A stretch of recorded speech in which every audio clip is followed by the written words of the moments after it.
Charlemagne often emphasizes that Diddy is a master of branding and marketing, noting how he's managed to stay relevant in the ever-changing landscape of hip-hop and pop culture.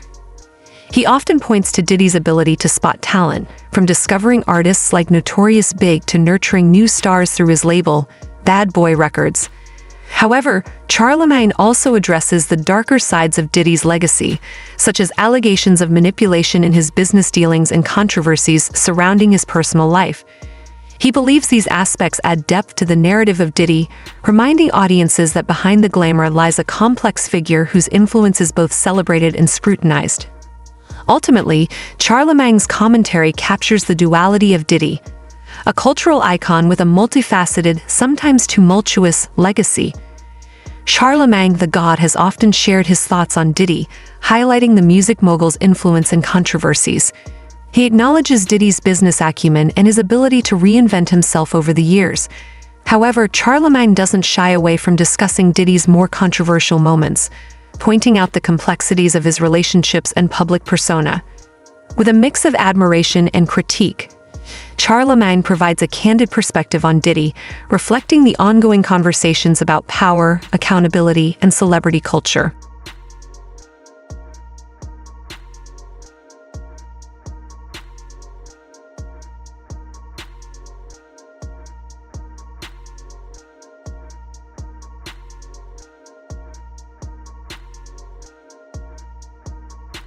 I'm not sure if you want to answer this, but what are your thoughts on everything going on with Diddy right now? I think when it comes to that situation, man, I think we shouldn't focus on the individual. We should focus on the issue. Because I think what happens a lot of times is, because of the celebrity, we get lost in talking about the celebrity and not talking about the actual issue. The issue is domestic violence. Yep, right. The issue is exactly what I just said about, men not going to do the proper work on themselves, and they're dealing with a lot of pain and a lot of hurt and unhealed trauma, and they're projecting that pain and that hurt on the other people. The issue is patriarchy, right? Because as long as you have a system where men feel superior to women and they're dealing with that pain and they're dealing with that hurt, they're going to project that, we're going to continue to project that onto our women. So I think those are the issues that we should be discussing as opposed to talking about the individual. And we tend to do that a lot as a society. We get lost in the celebrity of things as opposed to, okay, what are we here for? Because it's clickbait. Yeah. It's clickbait. Like, Diddy brings the engagement, but right now, as I'm talking, there's a woman out there getting beat up by a man, right? And she's not going to get no news coverage. Nobody's going to talk about her. We should say the name of Cassie, the survivor of the domestic violence. Yes. Let's talk more about her. Absolutely. Well. Just talk about the issue, Priya. Let's talk about the actual issue and not the individual. When it comes to us, it doesn't seem to be the thing we think, amplified is the right word. But Charlemagne wasn't afraid to make fun of Diddy's son. He told him to stop making music and told him he was trying to cover for his dad. Now, I don't agree with Charlemagne on some things, but I agree with him on this one. Now, King Combs' Diddy's son released a new record. It's called Pick a Side, and it has people talking. Can we play a clip of it? Police raid the crib like they think we selling crack, but we out here selling tracks, multi-million-dollar plaques. Man, the worst advice Diddy ever gave King Combs was can't stop, won't stop, because he needs to stop. What you mean? He needs to stop. First of all, I don't believe anything King Combs says on that record. I dare you to say no Diddy. That's all you're going to hear when you out and about, sir. People are going to try you. You know what I'm saying? They're going to try you because they know you're not built like that. So they're going to be saying that just to antagonize you. Yeah, well, people put the record out as a diss record. It said he was dissing 50 Cent. He mentions 50 Cent in the record. I didn't hear the 50 Cent diss. He says many men hated on me. Do we have that part? I didn't hear him dissing 50 Cent, but what I did hear him, I heard him taunting the FBI. Right. Do we have that part? Well, before you do that, let me get to that. Well, he did mention 50's name and said many men hated on him. And he said, 50 Cent said, I feel so threatened by the things Christian is saying on this record. I'm afraid for my life. Please don't hurt me, guys. I never mentioned or posted anything about puffy kids because Keefe D said he killed Tupac. Laughed out loud. So that was 50 Cent's response. And see, that's the other thing, right? It's been really quiet about the Diddy situation, right? It's like the Drake and the Kendrick and all that. That's what I'm saying. Yeah. He took so why stir all of this back up by putting out a record that none of us needed? Well, nobody needed this. Well, he also talks about the feds and knock them walls down like when them Fetty boys ran in both our cribs. Too bad they ain't know we bought the one next door because that's the one they missed. All right, get a warrant for that one too now. I'm gonna go get now since King Combs wants to tell us that's the house that we missed, we need to get a warrant for that one as well. It's like, come on, man. You talking like y'all know y'all in the clear. Leave the feds the hell alone, man. Well, 50 Cent responded to that too. He says, now why would you say some ish like this when you know the feds are investigating? Is you stupid or is you dumb? Laugh out loud. And he's right. Once again, the worst advice Diddy probably ever gave his son was can't stop, won't stop. Because sometimes it's okay to stop. You need to stop right now. Not to mention, he recently talked about how Diddy had a grudge against Drake and was actively rooting against him for some reason that opens up a whole new can of worms. I love when Kendrick says this. Kendrick, I like Drake with the melodies. I don't like Drake when he act tough. I've been saying for years, I don't like, I say I don't like when Drake sings. I like when he raps. I've been saying, when Drake did that video back in the day, I don't remember what video it was. It was when he had the hoodie on and the headlines, and it looked like they was all like a flash mob that was going to run up in a store and steal every goddamn thing. Like they just couldn't wait to run up in H&M or something and just take everything off the. Like that's what that I didn't like that either. You gonna make a thing back puff? Let me see if Chubbs really crashed something. That's a reference to when I didn't get They this. said slapped him. Right? Well, Puff allegedly slapped Drake. I'll never forget that night either. You were there? No, I woke up and my phone was ringing. I'm gonna tell you something. I can say this without a shadow of a doubt, and this is true. The industry is behind the scenes. They've always been against Drake. Like they've always actively rooted against Drake. Why? I do not know. Probably just because he's from Canada and he's winning. Probably because he's from Canada and he's not. He's probably because he's not American. I don't know. Like I don't think that's it. Yo, Drake used to say this in his raps, and he used to talk about the industry plotting him against him. He was not lying. I'm not even going to sit there and tell you no lie. Because whenever stuff like this used to happen to him, my phone would go crazy. Well, and it wouldn't be like regular people. It'd be like execs and like managers like that. Like, yo, Diddy just slapped Drake. I'm like, really? And I'll never forget that night. So he's not. Drake's not paranoid when he says these things. I just feel like why and who would be behind. Charlamagne often emphasizes that Diddy is a master of branding and marketing, noting how he's managed to stay relevant in the ever-changing landscape of hip-hop and pop culture. He often points to Diddy's ability to spot talent, from discovering artists like Notorious Big to nurturing new stars through his label, Bad Boy Records. However, Charlamagne also addresses the darker sides of Diddy's legacy, such as allegations of manipulation in his business dealings and controversies surrounding his personal life. He believes these aspects add depth to the narrative of Diddy, reminding audiences that behind the glamour lies a complex figure whose influence is both celebrated and scrutinized. Ultimately, Charlemagne's commentary captures the duality of Diddy, a cultural icon with a multifaceted, sometimes tumultuous, legacy. Charlamagne the God has often shared his thoughts on Diddy, highlighting the music mogul's influence and controversies. He acknowledges Diddy's business acumen and his walking in that door. He could bring anything in that door. Yeah, but I mean, what is this? That's what I'm talking about. They back him out. This is the raid? This is Diddy raid? Yes, bro. They arresting whites. They was arresting whites. This is too much. It is too much. Like, unless they know something that we don't. Thank you. But then I also, too, I wonder how much the internet plays into this type of shit. I wonder if, these people are online and watching these YouTube videos and buying into these conspiracy theories and they're getting phone calls and anonymous tips and probably a bunch of anonymous tips because of what the internet is fueling. I wonder if that's causing people to, to react like this. Because this is crazy, bro. It's crazy. I just don't like it. I mean, I don't like it just because it's sad. Like, how many people's legacies have we watched burn to the ground? From the Russell Simmons, from, But it's Diddy. good that they burned to the ground if they did fuck shit. Sure, but it's you're still sad. So it's that just they one even emotion. did it. Like y'all all lying to yourself if y'all say, yeah, good for them. Provided the soundtrack to our lives. They contributed to culture in real ways before we knew any of the shit. From the Harvey Weinsteins to whoever, we all were inspired by them if you were in entertainment because you wanted to build what they built. Who do you love, Taylor? With heart. Who do you like? Who inspires you? Megan Thee Stallion. Who? Issa Rae. So if God forbid some bullshit like this, you find out Issa Rae was in the shit like this, that wouldn't hurt your feelings? I'm not saying it wouldn't hurt. Okay then, so I don't know why. So that's why I don't understand when people are so quick to be like, no, fuck that. You have feeling, you have mixed emotions. I'm taking the victims into consideration. I'm taking what's going on with them in the Diddy and all them. About the whole it's situation. mixed emotions. It's like OJ. No, I never felt like that about OJ. Wait, what? I mean, I didn't grow up on OJ though, so I mean, I didn't feel like that. Oh, yeah, me neither. Yeah, I didn't grow up. I didn't feel like that. It's not OJ. It's like Harvey Weinstein. Like you saw Shakespeare in Love, and you're like, this guy, wow, he made this movie. To me, it's like Bill Cosby. That's another one. That's another one. Bill Cosby. Yes. Bill Cosby hurt my feelings. But that's what I'm saying. You're not gonna sit here and tell me that you look at the Russell Simmons. And by the way, I'm not even gonna put Harvey Weinstein in there because I didn't feel like that about Harvey Weinstein. I'm lying. But the Russell Simmons, the Bill Cosbys, the Diddys, you're lying if you don't. It's the same thing when I see Kanye, even though Kanye's situation doesn't have anything to do with, sexual abuse or anything like that. All in all, Charlemagne seems to think Diddy's time as the king of hip-hop is over.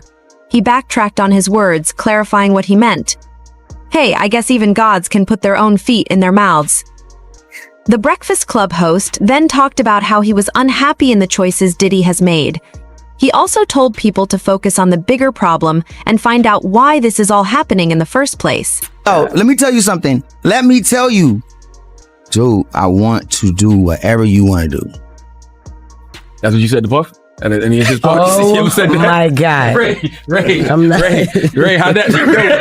Ray, you can get the cameras going right now and wrestle Charlamagne. That'll be a good one. Ray, I'm just asking, has those words ever been Don't let him play with you, Ray. That's the second time we trying to play with you, Ray. My God. That's the second time, Ray. Cause you got the goons. You know you got those goons. No. You got a Booty Goon show? No, Angela Yee made up Booty Goons. I said it more uncut, but I do got the agency now. I do. Let's be real. Charlemagne has never backed down from putting Diddy on the spot and asking him uncomfortable questions whenever he's been on the show. He even brought up 50 Cent claims that Diddy is gay. In your book, Get Honest or Die Lying, you talk about the influence of hip hop. And when it comes to hip hop, of course, many people think of Diddy as one of the pioneers. And at one point, you were not happy that his legacy was being destroyed. Let me play this piece of sound.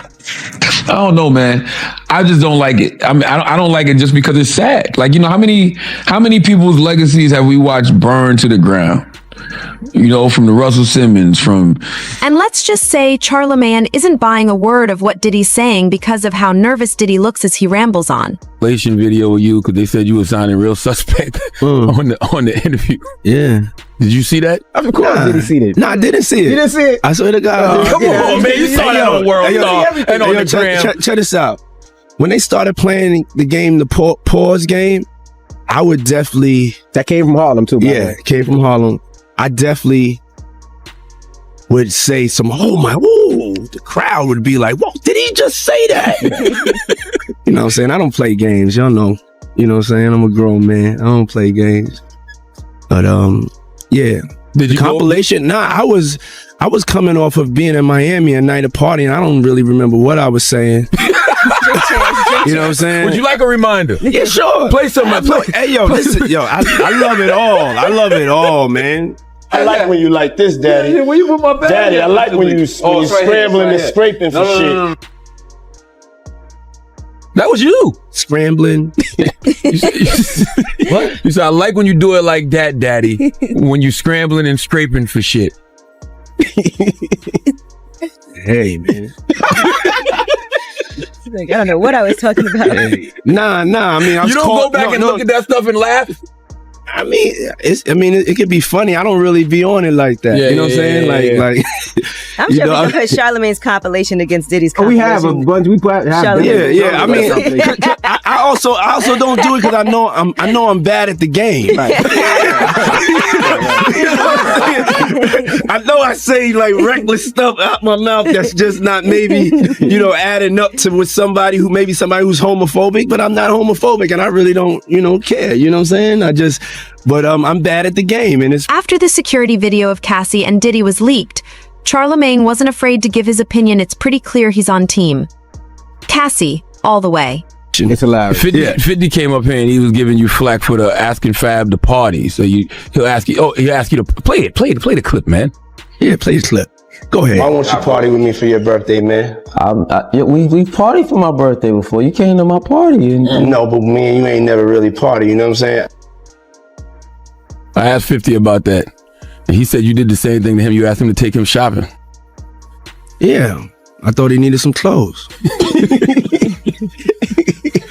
What? I'm a nice guy. Yo, why do you and Fifth just... Hey, yo. Y'all can't see that he loves me? But see... You really, hold on, you really think that's hate?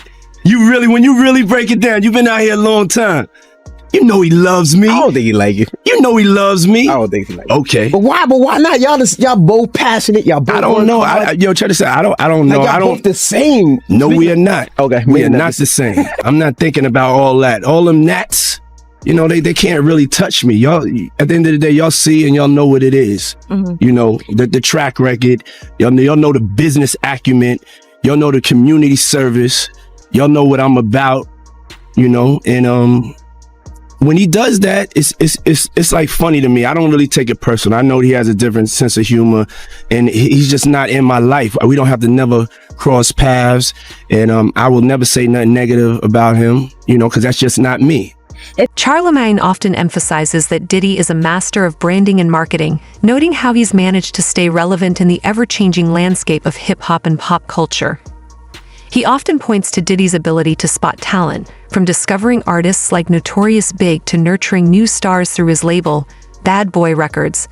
However, Charlamagne also addresses the darker sides of Diddy's legacy, such as allegations of manipulation in his business dealings and controversies surrounding his personal life. He believes these aspects add depth to the narrative of Diddy, reminding audiences that behind the glamour lies a complex figure whose influence is both celebrated and scrutinized. Ultimately, Charlemagne's commentary captures the duality of Diddy, a cultural icon with a multifaceted, sometimes tumultuous, legacy. Charlemagne the God has often shared his thoughts on Diddy, highlighting the music mogul's influence and controversies. He acknowledges Diddy's business acumen and his ability to reinvent himself over the years. However, Charlamagne doesn't shy away from discussing Diddy's more controversial moments, pointing out the complexities of his relationships and public persona. With a mix of admiration and critique, Charlamagne provides a candid perspective on Diddy, reflecting the ongoing conversations about power, accountability, and celebrity culture. Charlamagne often emphasizes that Diddy is a master of branding and marketing, noting how he's managed to stay relevant in the ever-changing landscape of hip-hop and pop culture. He often points to Diddy's ability to spot talent, from discovering artists like Notorious Big to nurturing new stars through his label, Bad Boy Records. However, Charlamagne also addresses the darker sides of Diddy's legacy, such as allegations of manipulation in his business dealings and controversies surrounding his personal life. He believes these aspects add depth to the narrative of Diddy, reminding audiences that behind the glamour lies a complex figure whose influence is both celebrated and scrutinized. Ultimately, Charlemagne's commentary captures the duality of Diddy, a cultural icon with a multifaceted, sometimes tumultuous, legacy. Charlamagne the God has often shared his thoughts on Diddy, highlighting the music mogul's influence and controversies. Probably not a great husband, but right now everything's going on. Nobody wants to talk about him. I don't want to be the sacrificial lamb. Why does nobody want to talk about it? I don't know. Are people afraid of Diddy's influence? Is that what this is? Nigga, I'm watching, bro. It is. I'm like, Charlamagne, tell the truth, bro. Go ahead. Oh, hell nah. Like, I'm on my own. You think Charlamagne won't talk about Diddy? Nobody will talk about it. Listen, I called Joe. Joe said, Ack, you ain't on with this one, man. I'll catch you on the next scandal. I'm like, what the fuck? He's really? Yeah. So, and explain the influence of Diddy, because I'm seeing people dropping him left and right. Play this.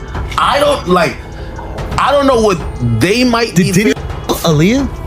I don't know. Why you put Aaliyah on? Why is she involved? I thought it was like a faulty plane, but you never know. He blew up a car. You never know. I don't know.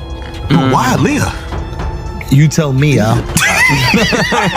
Charles told Piers Morgan that Diddy needs to pay for his crimes and deal with the effects after running away for so long and getting away with it. I want to end, Charlamagne, it's a couple of totally different stories. One is what's happening with P. Diddy. His former security guard, Roger Bonds, came on my show last week, said he'd seen Diddy violent with multiple women. A lot more allegations coming out all the time about it. What do you make of what is happening with Diddy? The same thing I make of, what's happening with anybody. If you You know, you got to deal with the consequences of your actions. Period. You can't run from yourself. I tell people that all the time, man. Like, you know, I'm a big proponent of mental health, and the reason I'm a big proponent of mental health and you know, people doing the work on themselves is because a lot of people are dealing with a lot of unhealed trauma. They're dealing with a lot of pain and a lot of hurt, and they end up projecting that pain and that hurt onto other people. And you know, that's what I think has been happening with him over the years. I don't know him personally. I know him from interviewing him. You know, of course, I've had conversations with him, but I've never hung out with him. I've never been to a Diddy party. Also, Charlamagne is one of the few people who is brave enough to talk about Diddy's sexuality and how Wendy Williams was banned from the business because of it. We'll catch up with you. And I mean, I think that's what we're seeing right now. I think we're seeing a lot of his BS catching up with him. I mean, you can't even hide, like you just the same way, you know, Trump was trying to hide things. P. Diddy was trying to hide things too by you know, suppressing that tape. So I mean, you know, you can't run from yourself, Piz. You got to deal with the consequences of your actions. So, you know, whatever happens to him, as far as, you know, legal ramifications are concerned, or, you know, jail time, he has to deal with that. But what I would tell people is don't forget what the issue is, because a lot of times we do that here in America. We get so caught up in the celebrity that we forget what the actual issue is. And the issue in this situation is domestic violence. The issue in this situation is the patriarchy, because as long as you have, you know, men, especially powerful men, you know, thinking that women are their property, you know, and they can do whatever to them, you're going to see situations like, you know, the Diddy Cassie tape. And like I said, you know, men not dealing with their unhealed trauma, you know, men not dealing with their pain, men not dealing with their hurt and projecting it onto, you know, people around them. Those are the three issues that I think we really should be focused on, because long after we not talking about this P. Diddy and Cassie situation anymore, there's still going to be women all around the world, you know, dealing with men like that. So how do we get to the root of the issue? I think we only get to the root of the issue by talking about the actual issue and not the individual. Big Boy has also said that Diddy is a liar. He talked about how fake Diddy's apology sounded after surveillance video showed him abusing Cassie, which backs up what she is saying in her lawsuit. I didn't think I was going to ever see a video like this. I heard abuse whispers. So Really? I was thinking, yeah. I heard gay. I'd never heard porn. I always heard gay. Gay nonstop. And that was enough. People were like... That's because of Wendy Williams. What'd you say? Oh, that was Wendy. Wendy's whole thing was Diddy was gay since the 90s. She knew, dog. No, Wendy was We throwing owe that Wendy out an there. apology. That's why Wendy got fired from Hot 97. Wendy got fired from Hot 97 by Diddy, because that's when Bad Boy was smoking hot. Wow. And yeah, she got fired for putting that out there. Like, do you think that Diddy held on to the gay rumors so that... Charlamagne often emphasizes that Diddy is a master of branding and marketing, noting how he's managed to stay relevant in the ever-changing landscape of hip-hop and pop culture. He often points to Diddy's ability to spot talent, from discovering artists like Notorious Big to nurturing new stars through his label, Bad Boy Records. However, Charlamagne also addresses the darker sides of Diddy's legacy, such as allegations of manipulation in his business dealings and controversies surrounding his personal life. He believes these aspects add depth to the narrative of Diddy, reminding audiences that behind the glamour lies a complex figure whose influence is both celebrated and scrutinized. Ultimately, Charlemagne's commentary captures the duality of Diddy, a cultural icon with a multifaceted, sometimes tumultuous, legacy. Charlamagne the God has often shared his thoughts on Diddy, highlighting the music mogul's influence and controversies. He acknowledges Diddy's business acumen and his ability to reinvent himself over the years. However, Charlamagne doesn't shy away from discussing Diddy's more controversial moments, pointing out the complexities of his relationships and public persona. With a mix of admiration and critique, Charlamagne provides a candid